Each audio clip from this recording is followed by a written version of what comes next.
So, this is a song I wrote about some of my experiences. So I'm just going to go ahead and start.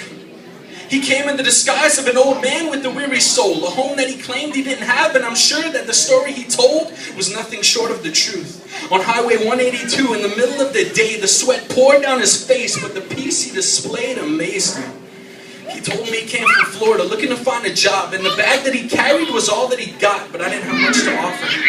I had a little hope and faith that I kept inside of my broken heart for that day. I told him his home was in heaven, that he had a father who cared. He smiled and said, I don't believe in none of that stuff. But I still asked if I could pray. So with one hand on his back and the other toward the sky, I prayed for this man, but it should have been him praying for I. Although he said he didn't believe, I saw God in his eyes. Although he said he didn't believe, I saw God in his eyes. And I'm reminded that you're found on the countenance of the broken, the oppressed, and the hopeless. Forgive us our trespasses as we stomp the fingers of those below us, as if we're so much more important.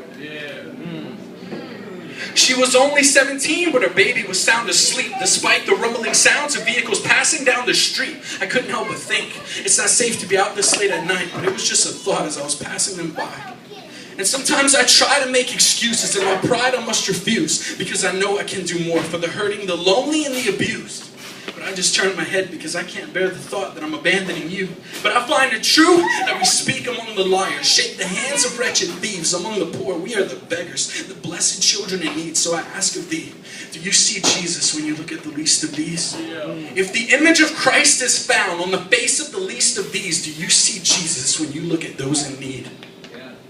Because he was a man of sorrows, acquainted with suffering. He was pierced for our transgressions. Behold the King of Kings, and to what expense do I owe for the washing of my feet? How exquisite are his ways, how deep his love for me. Through his rejection I'm accepted, by his brokenness I am restored. Healed by his wounds I am redeemed, now and forevermore. What manner of love is this, that he take a beating no one else could have endured for the sake of loving us, as horrid as we are? Like sheep we've turned away, but our shepherd would rather leave the 99 than to leave us behind. As unbelievable as it may seem, there's something so pellucid about the words that he would speak. Whatever you did for one of the least of these, you did it for me. Whatever you did for one of the least of these, you did it for me. Thank you.